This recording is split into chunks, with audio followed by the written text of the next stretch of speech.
El Agora, esto lo vamos a ver si hay una imagen que refleja un modelo.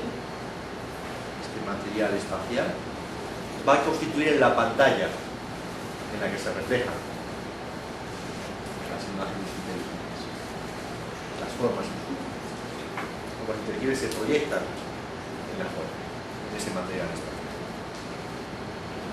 Por lo tanto, si para que exista el mundo sensible, el macrocosmos, es preciso que se dé un mundo inteligible, esto de forma así, es el modelo, las cosas sensibles, que son esas imágenes. Si no hubiera pantalla, es decir, ese espacio en el que se refleja lo inteligible, en el que se someten al devenir, en el que quedan sacudidas las cosas, cambian, en ese generarse y destruirse, no habría mundo sensible. Luego Platón precisa introducir este material espacial, aquello de lo que están constituidas las cosas sensibles y aquello en lo que se dan como imágenes, para explicar la diferencia inteligible sensible. La Agora, veremos, este material espacial, no es una forma inteligible, porque vamos a ver que es totalmente amorfa, si no sería como otra idea más. Tampoco es una cosa sensible, puesto que no tiene un padre legítimo. No tenemos una idea de la que podamos decir que es la imagen, una idea del espacio en este caso, sino que es la condición de posibilidad de lo sensible. Utilizamos de nuevo el término experimental de Kant. Porque si no hubiera Agora, si no hubiera material espacial, no habría sensible, cosas sensibles. Si no hubiera un negativo, no podríamos tener reflejadas las imágenes fotográficas. Si no hubiera fondo en la caverna de Platón, el fondo de la cueva, no tendríamos un lugar donde se proyectaran las imágenes de las estatuas que los ayudantes proyectan. Luego, para que se den las sombras es preciso la existencia de esa pantalla. Este material espacial, la Agora, va a ser una condición necesaria, pero no la existencia no es eso. Hasta tal punto, dice Platón, que nacer significa entrar en la Agora. Para una cosa sensible, nace cuando entra en el material espacial y muere cuando sale de ella. Sale de la pantalla, diríamos. Está en lo sensible. Es decir, que las cosas en lo sensible están porque ser no son, mientras están cambiando el término de las sombras en ese medio espacial. Y el cambio que afecta a las cosas sensibles, sin embargo, mantiene determinado orden que puede expresarse en términos matemáticos, ya que se inserta en un contexto matemático. Ahora bien, si solo intervinieran las formas inteligibles y el material espacial, no podría insertarse la participación sensible e inteligible. Por ello introduce Platón la imagen o la hipótesis de un demiurgo, precisamente para introducir en el universo un orden que corresponde a una medida. ¿Cómo ordena ese material espacial el demiurgo? Ahora, esa pantalla, por medio de la matemática, de los polienos regulares. La realidad inteligible, como es siempre idéntica a sí misma y eterna, que el demiurgo contempla, solo constituye un modelo que, en tanto tal, no tiene ningún tipo de eficacia. La existencia de un demiurgo bueno permite explicar cómo se instaura la relación imagen y modelo entre las cosas sensibles y las formas inteligibles, ya que queda garantizada esta relación armoniosa y buena.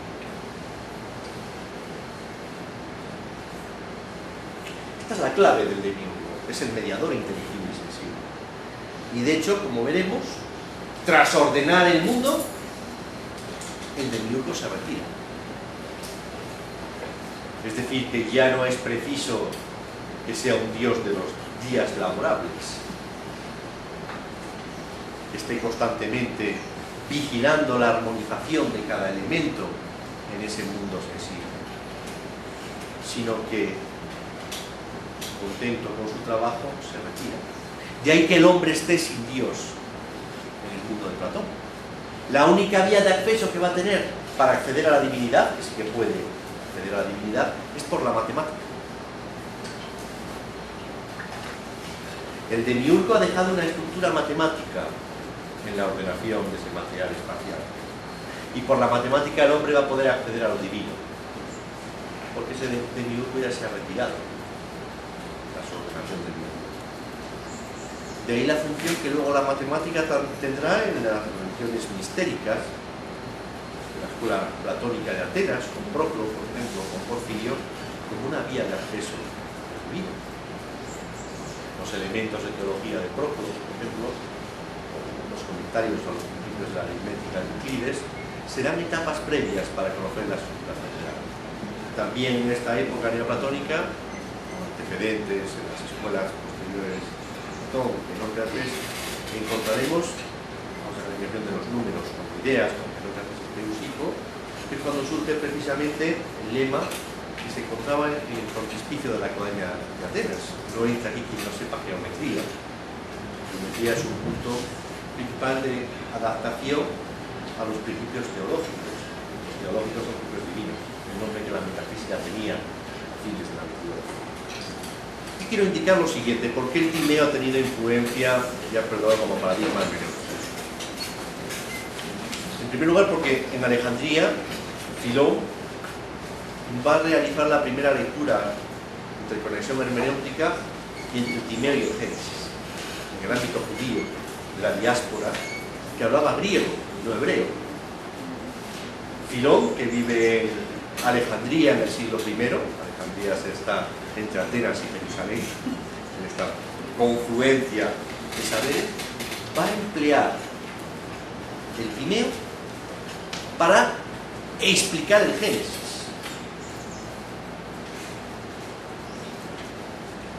De este modo, el discurso sobre el origen del hombre, del mundo y de la sociedad explicará en términos platónicos, con una aportación, una fusión en este tipo de interconexión.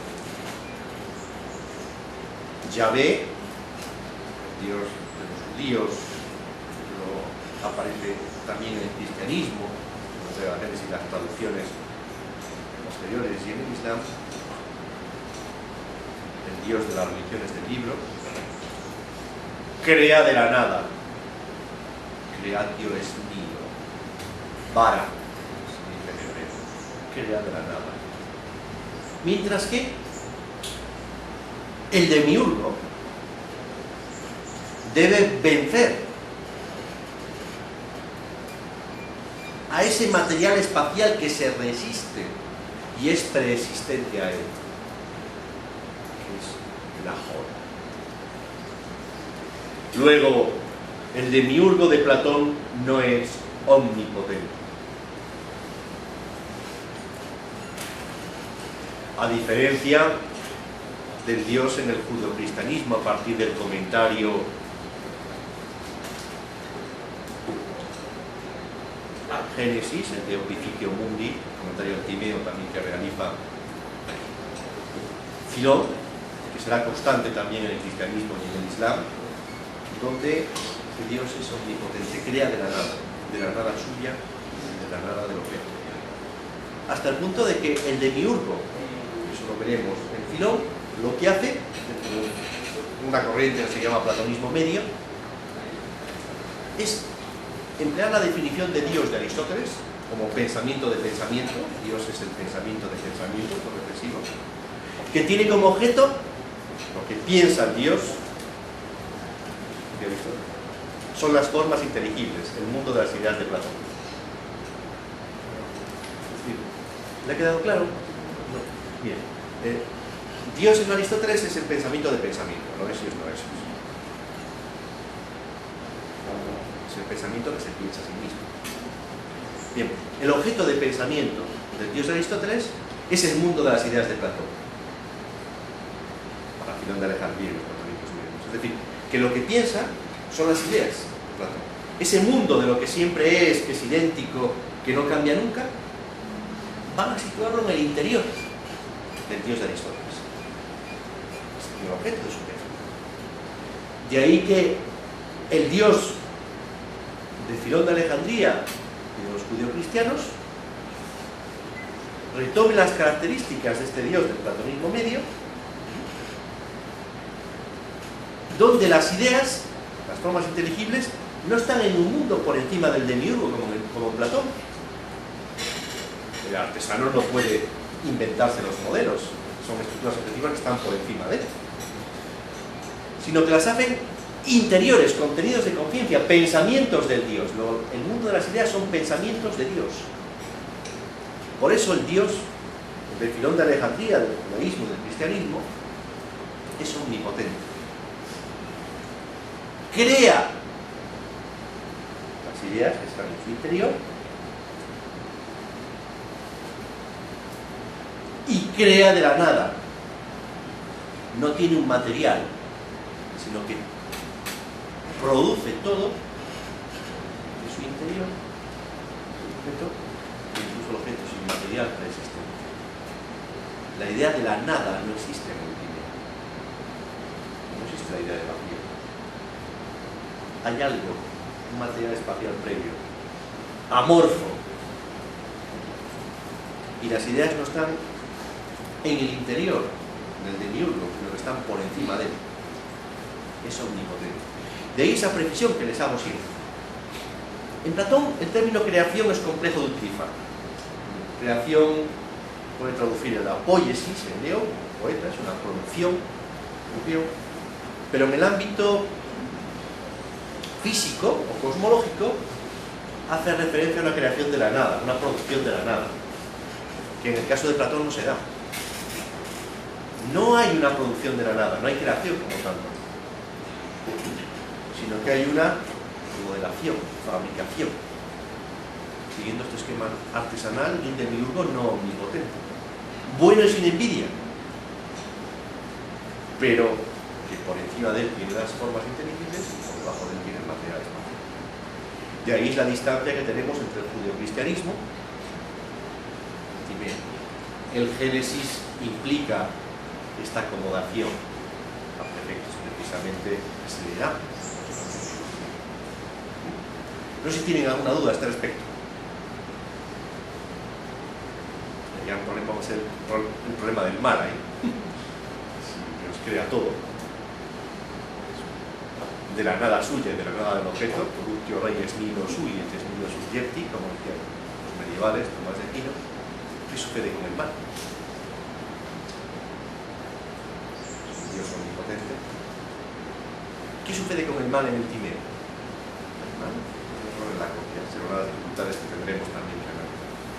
Pero antes de hablar del mal, comenzaremos por la idea de bien, que es la que encontramos en ese demiurgo optimista que garantiza que esta es la mejor copia del mejor modelo. Este es el mejor de los mundos posibles, porque ese demiurgo, bueno y sin envidia, sí lo garantiza. Otra corriente que tendremos que analizar es la del gnosticismo. Ustedes quizás en ética han abordado la figura de Hans Jonas, principio de responsabilidad. Fue uno de los judíos también que abandona la Alemania de los años 30 tras doctorarse con Heidegger, antes de Nahman. Él escribe un libro que se titula El Dios desconocido y la Gnosis. Esa fue su tesis doctoral. Los gnósticos, en el siglo II después de Cristo, señalaban que este demiurgo, que había un demiurgo malo y envidioso. Es decir, que lo que hacía era garantizar la separación sensible e inteligible. O más bien que garantizaba que este mundo era la peor copia del mejor de los modelos. Es decir, que era el peor arquitecto posible.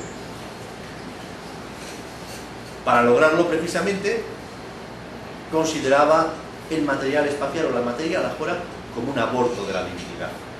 Empiezan bastantes expresiones del ámbito de la medicina.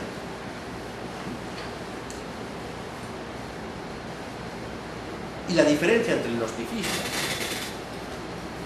y el timeo es que no emplean la matemática. Porque la matemática garantiza la continuidad sensible e inteligible, es la vía de acceso a lo divino.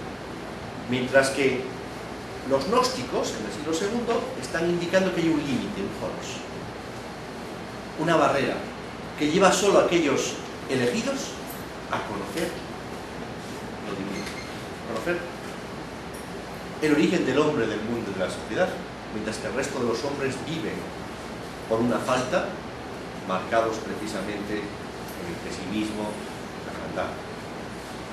Son dos lecturas que surgen en el siglo I, la de Filón, y en el siglo II, la de los gnósticos, y que han llevado precisamente a introducir elementos que han ido configurando nuestra lectura de la imagen mítica de la Trinidad. El cosmos visible, lo mismo que todas sus partes, son buenas. Ahora bien, la belleza, el orden, la armonía y la simplicidad quedan garantizadas porque el demiurgo las comunica a las cosas sensibles. Entiendo que aparenta Platón una distancia milenaria y pareciera una especie de asunto de historiadores más que de científicos, ¿no? O de filósofos más que de científicos, pero le comentaba yo el trabajo que hemos hecho. Yo lo he presentado algunas veces en unos encuentros acá que hemos hecho aquí con Dairo Rodríguez, aunque él ya está en la Nacional, sobre lo digital. Y precisamente lo importante que es entender esa relación entre la materialidad del ordenador, lo que llaman los ingenieros los fierros, ¿no? los metales, los conductos, el flujo de electrones, ¿sí? Y aquello inteligible que es la lógica básica que lo construye. Porque es que el problema es que los fierros no están puestos de cualquier manera, no es una jora amorfa, sino justamente preformada para que luego el software, que es ya otro tipo de logos, haga funcionar y presente todo lo que nosotros usamos hoy en día. Entonces tenemos esa primera lógica, ese primer logos básico que le da forma a la materia. Y luego hay un segundo logos, que es el lenguaje de máquina, que es el que hace funcionar esa materia de acuerdo a ese logos primero, que es lógico. Entonces tenemos una conexión entre lo sensible y lo inteligible que realmente desconocemos completamente, pero que nos agobia y nos inunda la vida cotidiana. Entonces yo con esta pequeña introducción le doy paso, pues Ramona, para insistirles en que necesita mucha meditación por parte nuestra. Bien, dentro de esta exposición de la necesidad de tener un elemento racional basado en lo inteligible que ordena, dispone y posibilita el conocimiento, vamos a adentrarnos en las causas, algo que introduce el Timeo. Para Timeo, todo lo que se genera necesariamente por alguna causa, ya que es imposible que algo se genere sin una causa. Esto lo dice en Timeo 28a. Todo lo que se genera tiene por tanto una causa. Y distingue las causas accesorias o con causas de las que un dios dice se sirve como auxiliares para llevar a cabo la mejor forma en la medida de lo posible. Son aquellas que la organización del mundo van a calentar, enfriar, contraer, dilatar y producir efectos semejantes. Y otro tipo de causas que son causas de naturaleza inteligente. Estas últimas, dotadas de inteligencia, son artesanas de cosas bellas y buenas. Mientras que las primeras, las con causas, privadas de reflexión, son movidas por otras y a su vez mueven necesariamente a otras, son causas auxiliares o ayudantes, producen al azar y sin orden. Aquí está tomando Platón el movimiento de los átomos en Demócrito, que se mueven al azar y sin orden, pero que no hay ningún tipo de causalidad, sino un mecanicismo intrafísico en el atomismo democritio. Para las cosas existentes, la diferencia entre poseer o no inteligencia depende de poseer o no alma, ya que el único al que corresponde tener inteligencia y alma, y esta es invisible, mientras que el fuego, el agua, la tierra y el aire son visibles. Si se quiere alcanzar la vida feliz, las causas necesarias serán investigadas en función de las causas divinas. Platón diferencia en el Fedón una causa verdadera y aquello sin lo cual la causa nunca podría ser causa, 99b.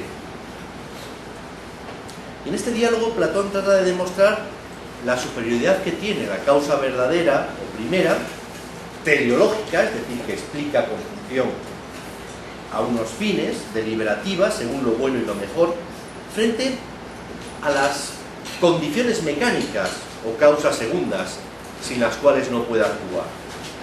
En el Fedón 99a, la causa verdadera de la acción, pero aplicable como principio de causa general, es la condición de lo mejor. Todas las cosas actúan en función de lo mejor y de lo bueno, y también lo más justo y lo más bello. Pues bien, en el Timeo 68a, Platón vuelve a diferenciar dos tipos de causas, una necesaria y otra divina, y declara la importancia de investigar ambas. Por una parte, para adquirir una vida feliz, dice también, en la medida en que nuestra naturaleza lo permita, debemos buscar lo divino en todas partes. Y por otra, lo necesario debe buscarse en vistas de lo divino. De este modo, la captación de lo necesario constituye un paso imprescindible para alcanzar la comprensión de lo divino. Las causas necesarias no deben buscarse por sí mismas, sino solo en vistas de las divinas, que son las que aportan un sentido. Está buscando la causa de las causas. Y a este respecto, cuando estudia, y eso lo veremos, la hora, ese material espacial, él la denomina causa errante, planomeniaicía, como los planetas, que está siempre errando, que siempre cambia, que no es constante. Luego no podemos conocer ese material como conocemos las otras causas, porque tiene un componente esencialmente amorfo, caótico, que impide ser aprendido, lo compara Platón con capturar una difícil presa, solo por medio de un razonamiento bastardo. Y este término, razonamiento bastardo, para acceder a esa causa errante que es el material espacial, realmente amorfo, se debe esencialmente a dos principios. En primer lugar, es un razonamiento, porque utiliza el logos, una argumentación, pero como no es una forma inteligible determinada como el resto de las formas, sino que es esencialmente amorfa, no puede ser objeto de un conocimiento como las formas inteligibles, como la dialéctica. Y al mismo tiempo, tampoco tiene un padre legítimo, no es una cosa sensible, copia de una forma inteligible. Luego ese carácter bastardo de razonamiento, ni inteligible ni sensible, para dar cuenta de esta causa constantemente en cambio y en movimiento. No sé si tienen alguna pregunta sobre el demiurgo, anteriormente hemos analizado. Bien, este demiurgo es también denominado Padre y Artífice y Dios, y es una de las causas del orden del mundo sensible. Es decir, que el demiurgo sería una causa. El trabajo que lleva a cabo el demiurgo se relaciona con las clases de los artesanos, del tercer nivel de la ciudad filial, pero también con la causa de los gobernantes, ya que es el que conoce y establece las constituciones. El demiurgo platónico puede definirse como alguien que trabaja para otro, fabricando, por medio de una técnica, en este caso el mundo. Los demiurgos son los productores del orden. El demiurgo del Timeo es un demiurgo que ordena, que se pone a ordenar el universo. Precisamente por la introducción de la demiurgia en el Timeo, Platón establece entre el modelo que el productor utiliza, el que mira, y el orden que realizan las cosas, según ese modelo. Las formas inteligibles no entran en el material espacial en la Jora, ya que las formas inteligibles ni admiten en sí nada proveniente de otra parte, ni marcha ella misma hacia ninguna otra cosa. Lo que van a entrar es la matemática que ese demiurgo va a proyectar en los 4 elementos, en el aire, el agua, el fuego y la tierra, puesto que el material espacial, por su componente esencialmente amorfo, no admite la matemática de un solo golpe, van a ser los elementos. Eso lo veremos. ¿Cómo ordena el dios demiurgo? Matemática. En la medida de lo posible. Por favor, tiene usted una pregunta. ¿Es un dios? Es un dios. Es un dios, pero claro, cuando decimos ¿quiénes son los dioses de Platón? Esta pregunta. El dios, vamos a ver que fundamentalmente va a estar situado en el bien de la república, que está más allá de la esencia, es una idea, la primera de todas las ideas, lo que ustedes encuentran. El demiurgo sería un dios mediador, encargado de mediar entre lo inteligible y lo sensible, de garantizar ese orden, pero por encima de él tiene las formas inteligibles, las ideas, y por encima de él la idea del bien. Es un imperfecto. Por ahí que sea un dios. Lo mismo que los otros dioses, que también hay otros demiurgos, son auxiliares, es decir, que tienen ayudantes para ocuparse de tareas menores. Dioses subalternos, diríamos. Son con causas. Él es una causa de que haya orden en el mundo, porque transmite de lo divino que sería el bien. Él dice que es Dios, Padre y Artífice de este universo.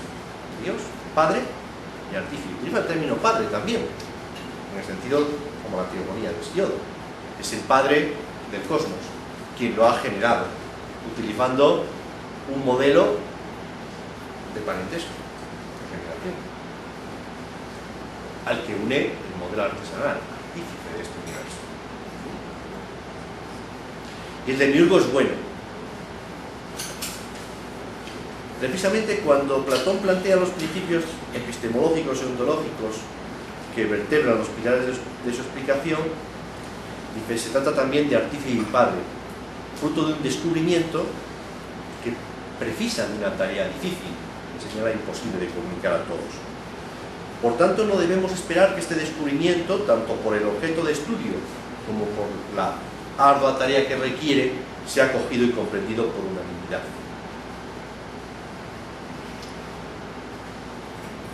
Se pregunta, por ejemplo, en 29.6 dice: digamos, pues, ¿por qué causa el constructor del universo ha construido el devenir de este universo? Era bueno, y en quien es bueno nunca puede surgir ninguna envidia de nada. Por carecer de esto, quiso que todo llegara a ser lo más semejante posible a él.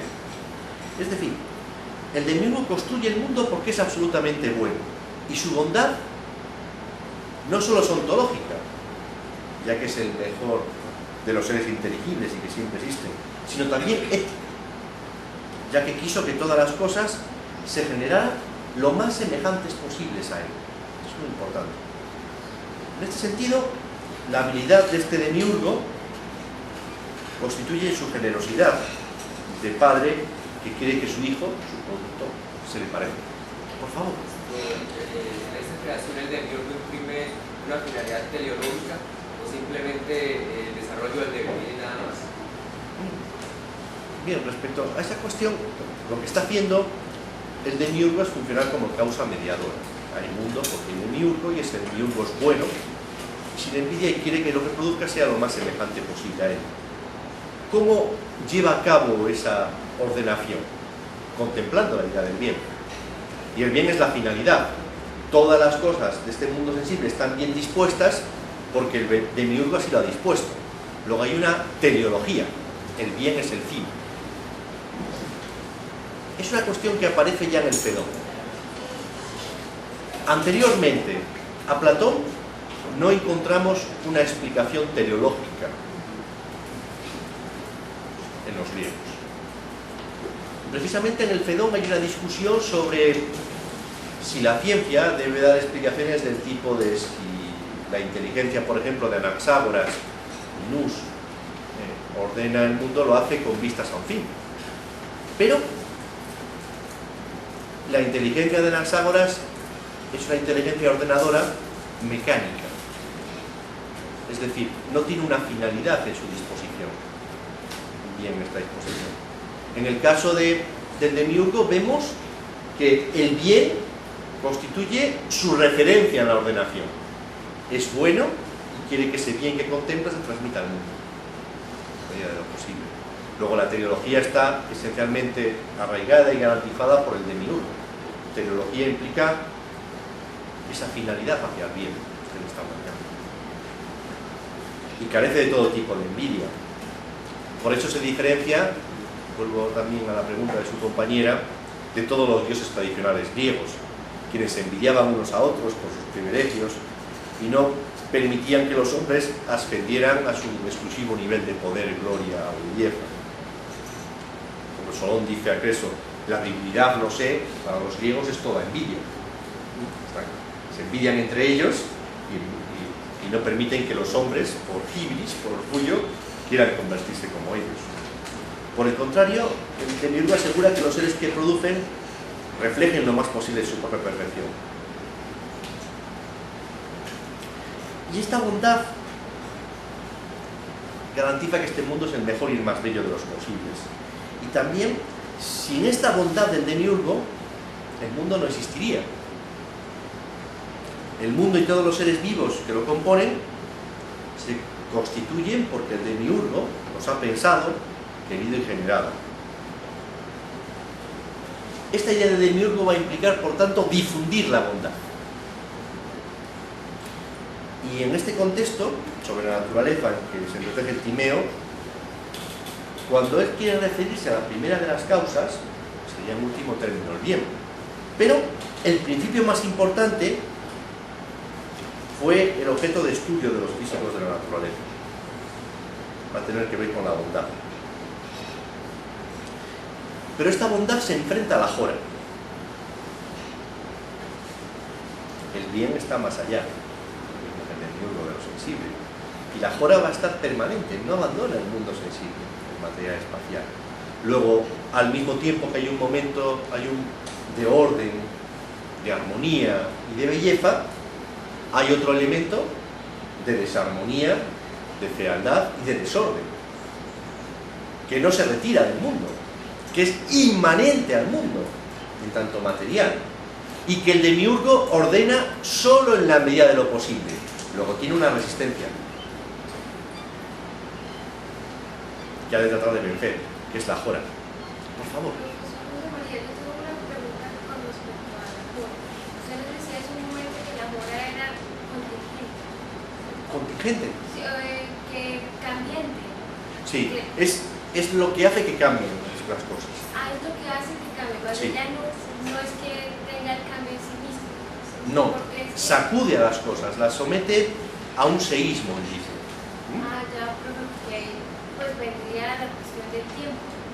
¿Cómo podría la jora ser cambiante si antes de la creación, pues, de la creación No había tiempo.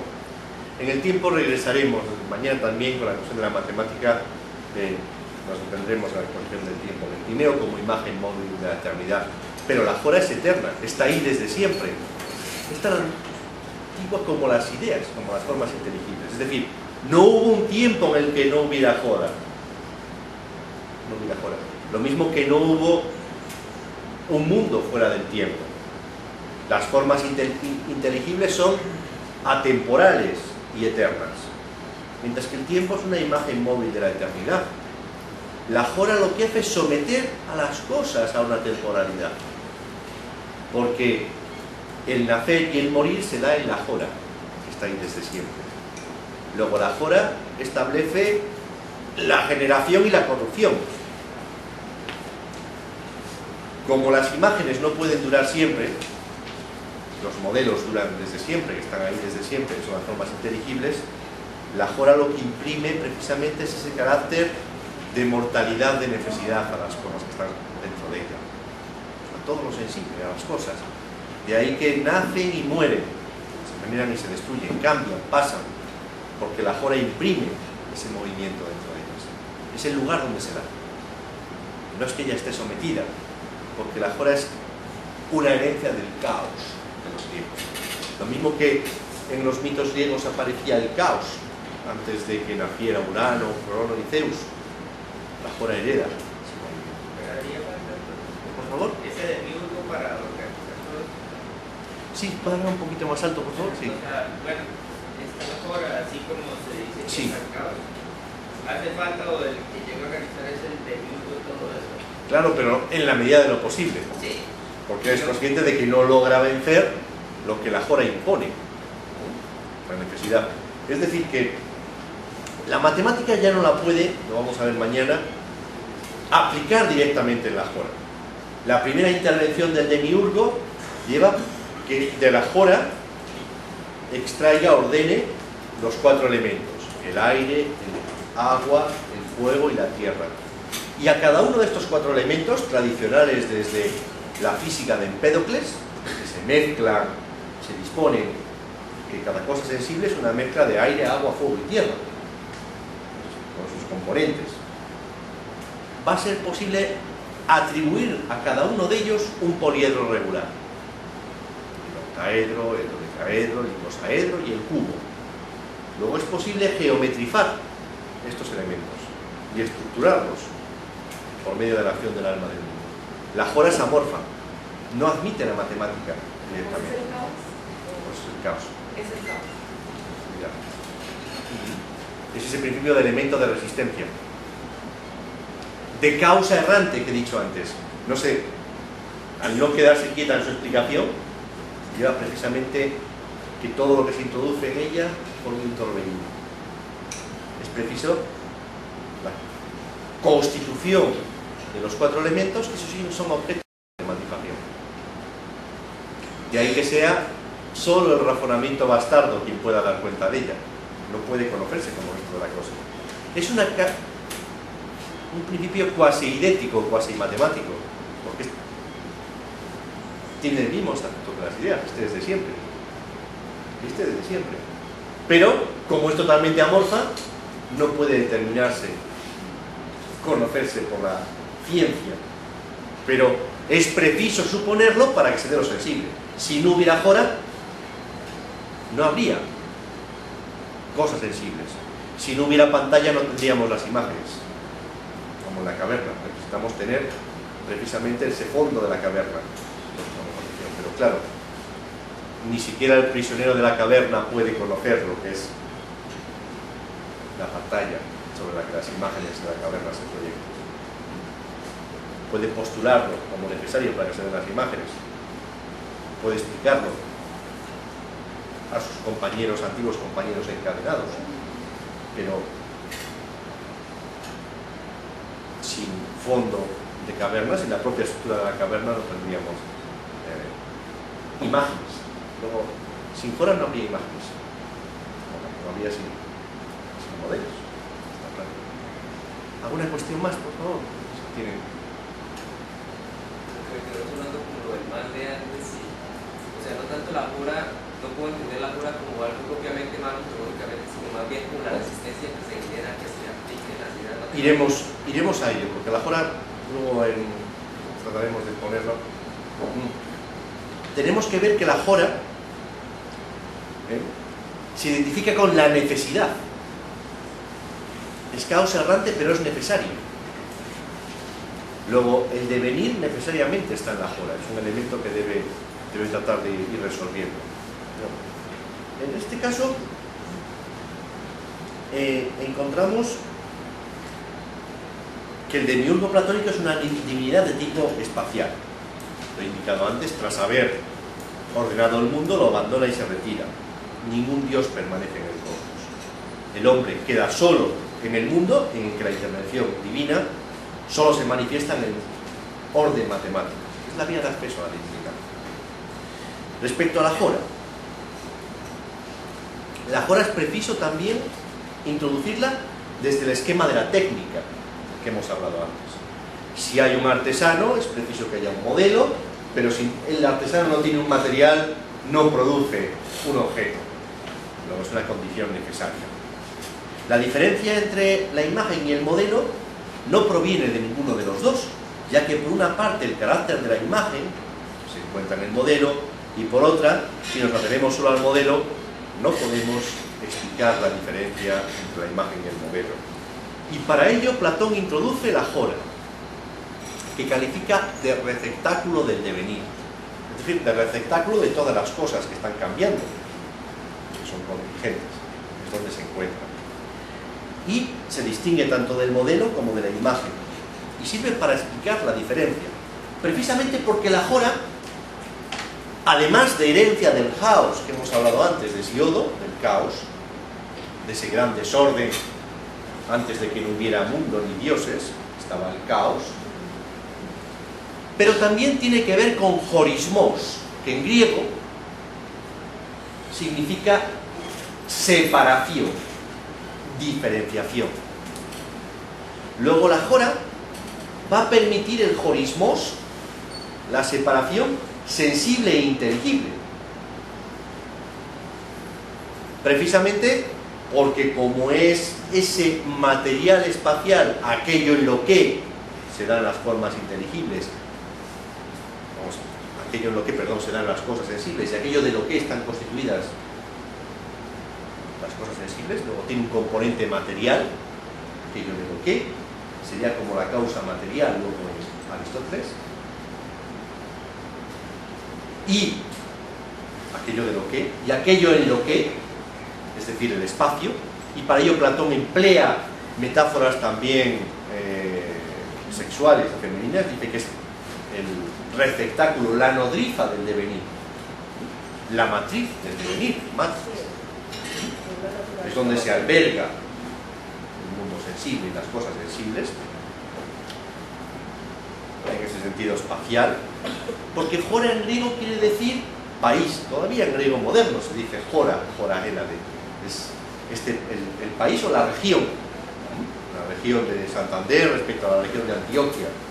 Los griegos decían que, por ejemplo, Esquilo, que hay un territorio como la Hélade, la Jora, es un territorio más fácil de cabalgar que el otro en Persia.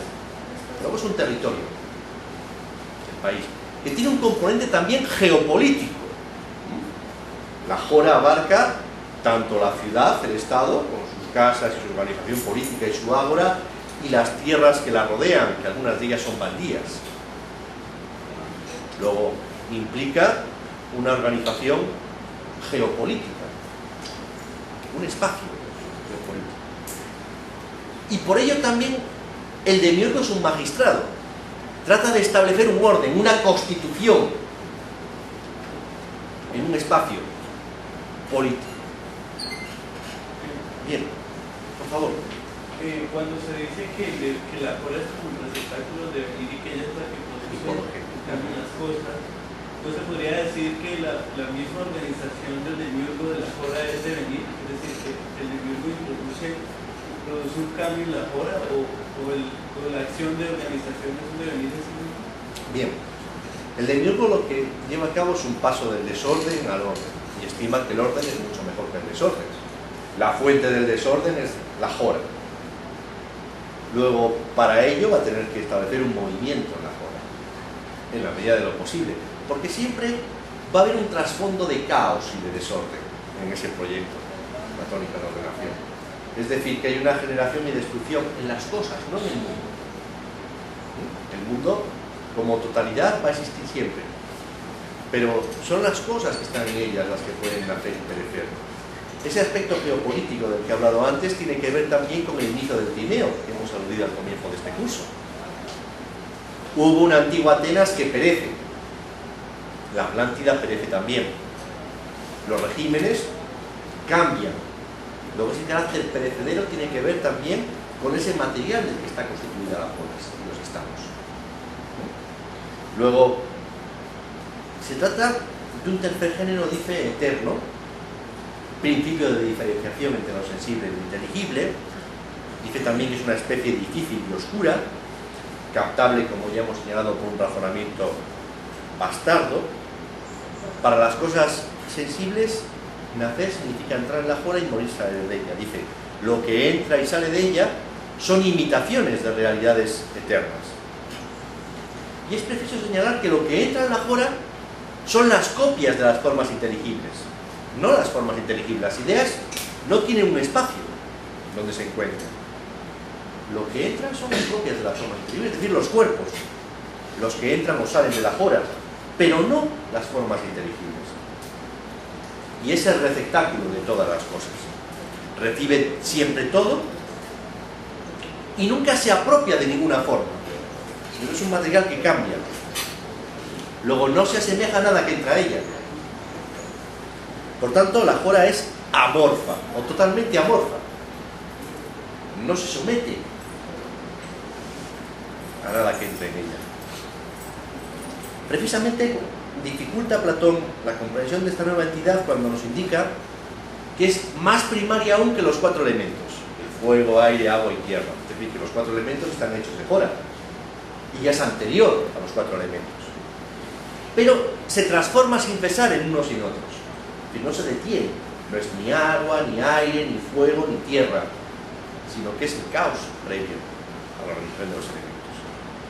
Compara la jora y es que constantemente está utilizando un lenguaje metafórico, en este caso con el oro, que el orfebre modela en figuras y remodela constantemente de unas figuras a otras. Si alguien le pregunta al orfebre ¿qué es esto?, su respuesta más probable no es que sea esto o aquello, sino más bien esto es oro. Es el material. Platón aplica la misma solución respecto a la relación del receptáculo con las cosas sensibles.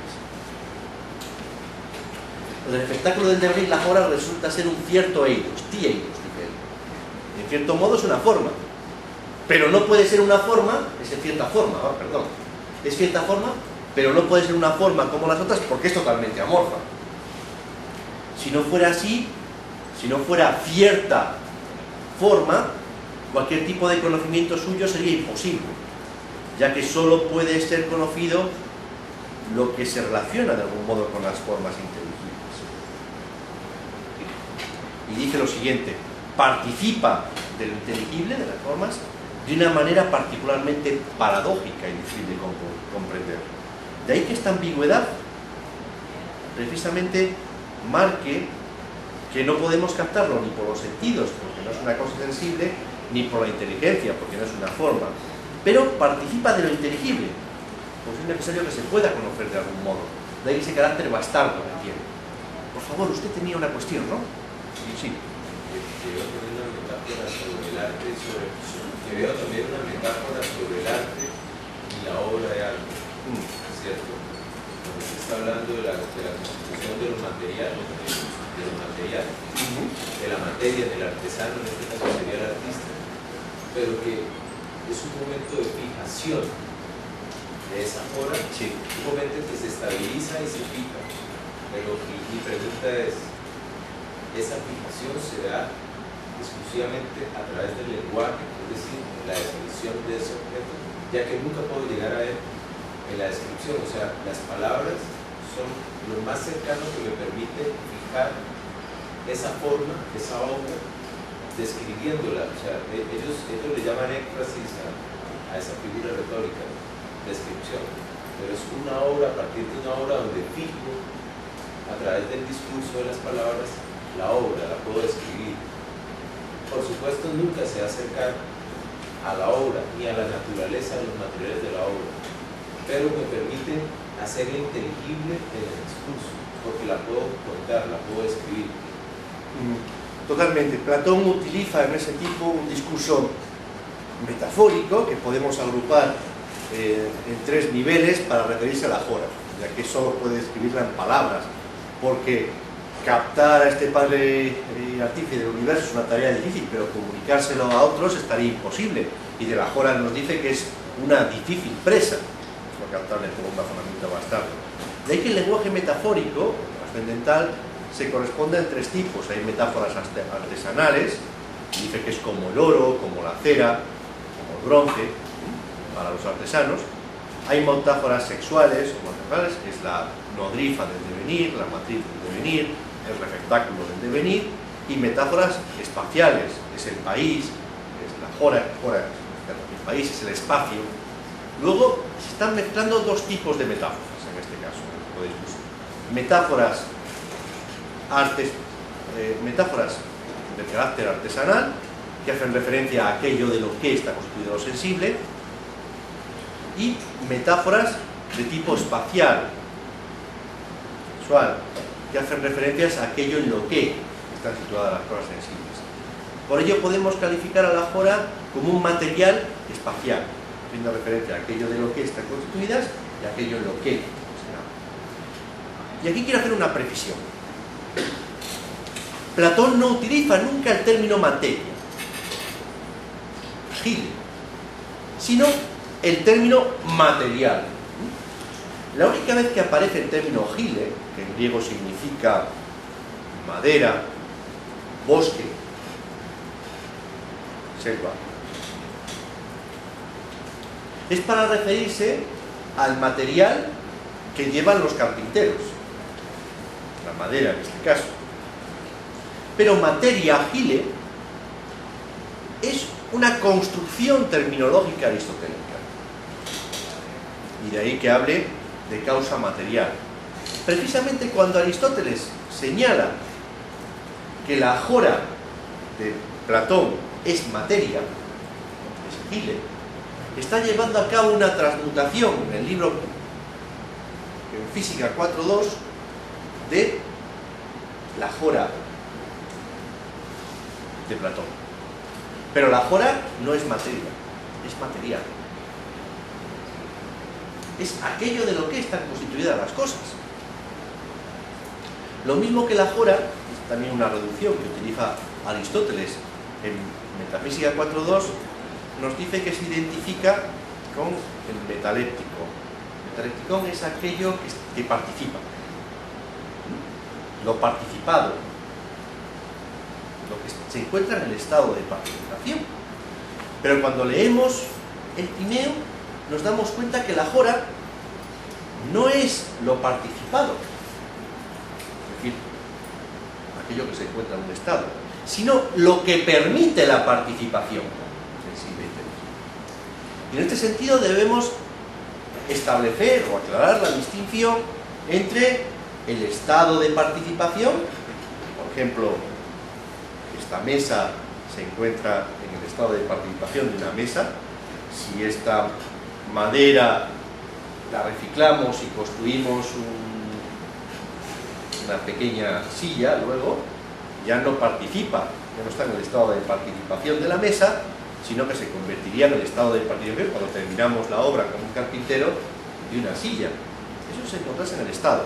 La Jora no se encuentra en el estado de participación, sino que es lo que permite la participación, la actividad, lo que se encuentra detrás.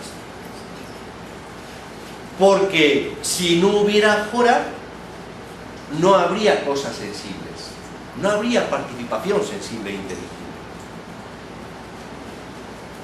Luego no es el estado, sino lo participable o participativo, o lo que posibilita la participación.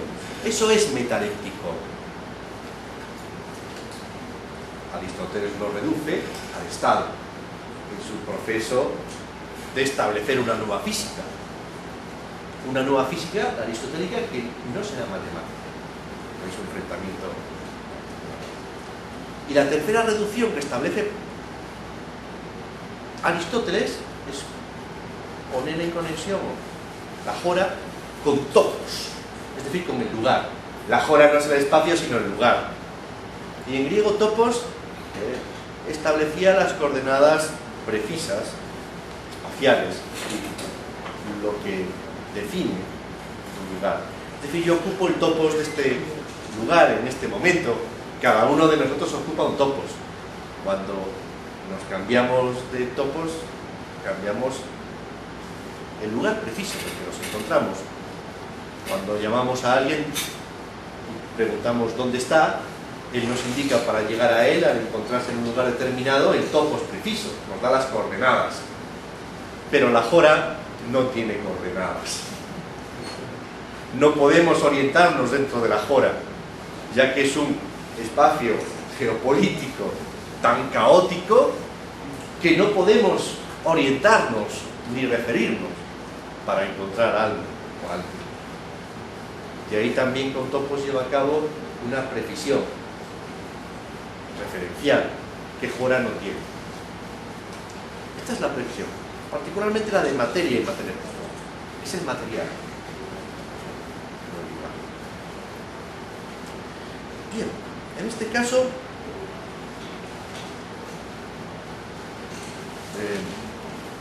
las diversas metáforas que aparecen, que les puede indagar, nos lleva precisamente a señalar que la Jora constituye un tercer género necesario para que estén los objetos sensibles, ya que todo ser ha de estar necesariamente en un lugar y ha de ocupar cierto espacio, pues lo que no está en la tierra ni en el lugar del cielo no es nada. Es decir, que si no está en la Jora, no está. Puesto que el ser solo lo tiene las formas inteligibles, que no están en la Jora, porque si no cambian. Son las cosas sensibles las que están sujetas a ese campo. El lugar en el que todo lo que deviene se refleja, es la sede, dice. Lo que imaginamos cuando soñamos, que todo lo que existe tiene que estar en un lugar determinado y ocupar un espacio. De un modo opuesto al tiempo, que constituye una imitación imperfecta, como todas las imitaciones del modelo perfecto de la eternidad, el espacio posee su propio estatuto ontológico, ya que no es la Jora ni visible ni perceptible por los sentidos, ni nace ni muere. Sin embargo, solo es inteligible de un modo que produce perplejidad, quizás la mayor de las perplejidades para Platón, que denomina razonamiento bastardo. Pero el espacio no constituye una entidad mixta, compuesta de lo inteligible y de lo sensible, como veremos en el caso del alma del mundo. La entidad compuesta es el mundo sensible, cuya madre es la Jora, el espacio, y cuyo padre son las formas inteligibles. Por eso, el término Jora conserva en Platón toda su polisemia metafórica, como usted ha indicado antes, donde se entretejen tanto el aspecto constitutivo, aquello de lo que están formadas o constituidas las cosas, como el aspecto espacial, aquello en lo que se encuentra, en la sede, en el receptáculo. Dos aspectos que se refieren al mismo tiempo a aquello en lo que aparecen, sensibles, y aquello de lo que están constituidas. La noción de espacio, como la de tiempo, Platón la transmite a la física posterior, a través de su discípulo Aristóteles. Sin embargo, a diferencia de la noción de tiempo, que aparece ya en los diálogos estructurada conceptualmente, el Estagirita retoma la noción platónica del espacio de un modo donde lleva a cabo una transformación terminológica precisa. En Física 4.2 señala que la Jora se reduce a la materia, que es lo que hemos rechazado, por un lado, a lo participativo, participable, tometaléptico, por otra parte, y en tercer lugar, al topos. Este tipo de lectura nos lleva precisamente a señalar que esta nodriza del devenir no puede quedar recluida en la Jora. Quizás sea la física platónica, precisamente por su componente matemático, mítico y metafórico, la que tenga mayor proyección. Pero la historia lleva a que sea la física, que queda instituida por Aristóteles en su libro, la que perdure hasta Galileo, donde regresa de nuevo la lectura de Platón. Una física no matematizada, una física que se basa precisamente en el ángel. Por favor. ¿Qué hacen con las bueno, hemos dicho, ¿qué hace el gnosticismo planteado del siglo II con el término hora? ¿Qué hace el gnosticismo Se con la puede hora? relacionar con lo que estábamos hablando de lo que hace con la matemática, a reconocer la que ordena, pero la dejamos de lado. Sí. El gnosticismo identificará a la hora con el mal. Pero claro, si el Dios desconocido de los gnósticos produce todo, produce también el mal y el desorden. Si es un demiurgo malo en esa proyección y envidioso, encontramos que hay una perversión en ese aborto de la divinidad. De ahí que la hora para los gnósticos se identificará con el no ser, con la materia y con el mal, absolutamente múltiple, sin ningún tipo de posibilidad de reconvertirse o de regresar contemplativamente a ese Dios desconocido, excepto para los elegidos, para aquellos que están dotados de conocimiento. Luego la hora quedará recluida en el mal en sí, absolutamente múltiple para los gnósticos. Otra reducción que estoy dentro de todas las perturbaciones. Por favor. Gracias por lo mismo, pero más. ¿Y qué relación habría entre la hora y la fora? Entre la hora y la fora. Es decir, la metáfora, la anáfora, la catáfora, los recursos de la retórica y el lenguaje con esta hora. Sí. ¿Hay algo que las conecte o no? En principio no he encontrado ese tipo de relación. Sí está la hora con Haus por un lado, con el Haus, y con horismos, que es la separación. De hecho, Derrida dedica un ensayo a la hora, disponible, y es John Salis, dentro del ámbito de Heidegger, que ese libro le puede interesar, profesor de Boston desde Heidegger.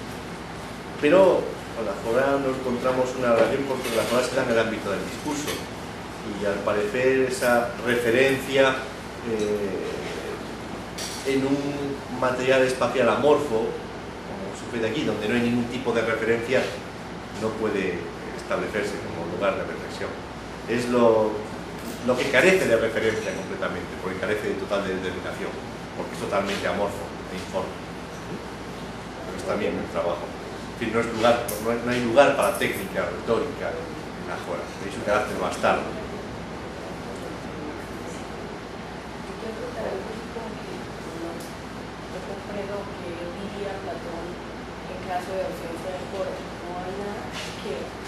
Pues no, si no hubiera hora no habría cosas sensibles.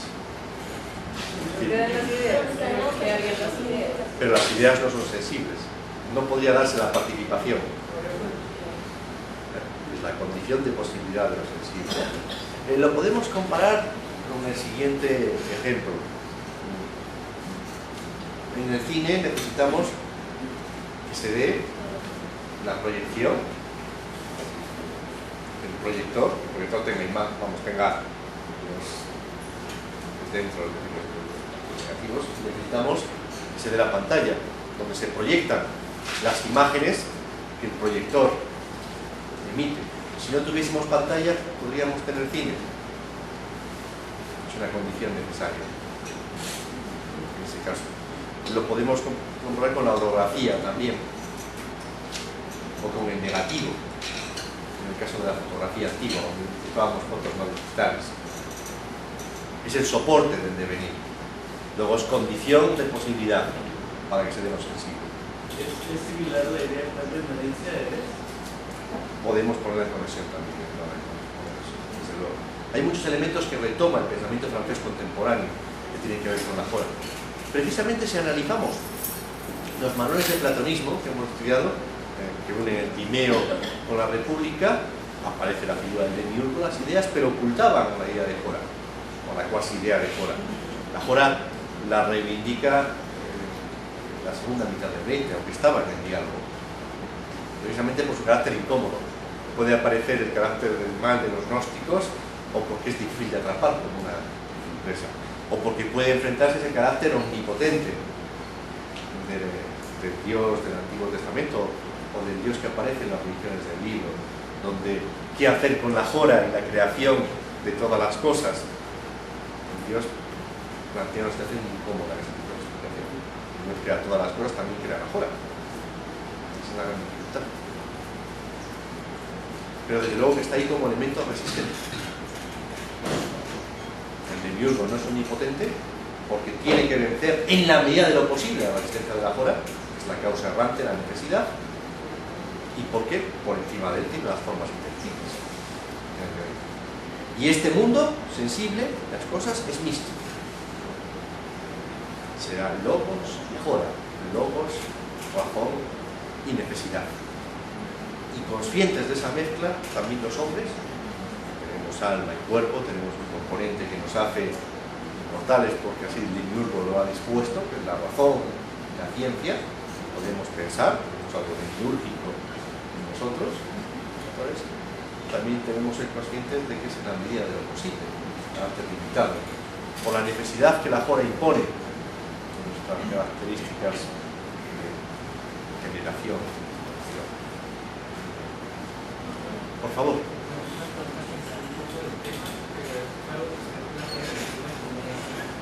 ¿Qué diferencia hay entre decir que el mundo sensible participa dentro de las ideas y decir que el mundo sensible imita al mundo de las ideas? Disculpe si le he podido oír bien. ¿Qué diferencia hay entre la participación sensible e inteligible, me ha dicho? ¿Y la segunda? Sí. La imitación, o sea, ¿cuál es la diferencia entre decir que el mundo sensible participa o que imita? Entiendo correctamente. Una pregunta muy bien precisada y que será origen de controversias en el platonismo. La distinción entre imitación y participación. Bien, las cosas sensibles imitan las formas inteligibles. Luego hay un principio precisamente entre la imagen y el modelo de continuidad.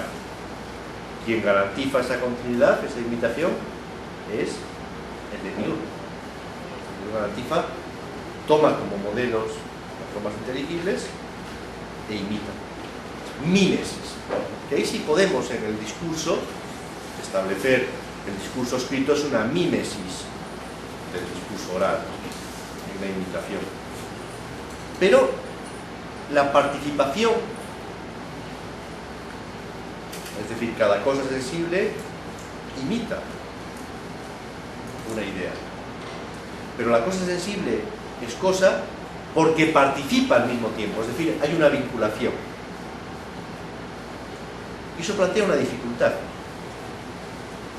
Hay una idea de cada mesa, por ejemplo, de cada silla, una particularidad de que cada cosa sensible participa de una forma inteligible, o la multiplicidad de cosas sensibles, en este caso de mesas o sillas, participan de una sola idea perfecta e inmutable de mesa o de silla. Es decir, que tendríamos un proceso de que la participación implica una relación de unidad y multiplicidad. Los dos sentidos quedan dispuestos y planteados en los diálogos de Platón. En el Parménides sí, plantea la dificultad de participación de lo sensible e inteligible. De hecho, para muchos autores, en el Timeo, que vuelve a plantear la teoría de las ideas, pues sin teoría de las formas inteligibles no pudiera darse esta generación del hombre, del mundo y de la sociedad, si hubiera sido escrito, como sostienen algunos autores, intérpretes, antes del Parménides, donde Platón critica la teoría de la participación, lo sensible e inteligible, critica la teoría de las ideas, por tanto, porque tanto imitación como participación, como usted ha señalado, son claves en el platonismo. Platón abandona la teoría de las ideas. Si el Parménides estuviese justo después del Timeo. Pero si el Timeo está escrito después, en la cronología, Platón, que como he indicado antes, siempre que pienso contra algo y contra alguien, pero Platón piensa también contra sí mismo. Después de someter una crítica a la teoría de las ideas en el Parménides, la recupera por el problema de la participación en el Timeo. Y esa idea de participación es clave en la crítica de Aristóteles. Entonces hay una participación sensible e inteligible, puesto que las ideas son internas a las cosas sensibles. Si hay un plano trascendente que es el inteligible y un plano sensible, debe garantizarse esta continuidad. Y para ello, lo que permite la participación es la fora, es el metaléctico, la condición de posibilidad en ese caso. Solo puede haber participación si hay diferenciación sensible e inteligible, si hay separación. Y en este caso, la metexis, que es participación en griego, implica conexión entre el modelo y la imagen, entre el modelo y la copia. Luego, mímesis, imitación, que produce imágenes, y la continuidad entre la imagen y el modelo, que es la participación, son las dos piezas claves de la teoría de las ideas. En ese caso, la gran dificultad va a ser lo de unidad y multiplicidad. La jora es la que introduce la multiplicidad aquí. La jora es la que introduce precisamente un elemento de distorsión y de cambio en las cosas con otras. Por eso dice que los 4 elementos están constantemente modificándose dentro de ella, pero ella no se detiene ni en agua, ni en aire, ni en fuego, ni en tierra. Nos llevaría mucho su pregunta, pero sí que es un principio de ordenación del platonismo. Imitación, participación, por las dos claves de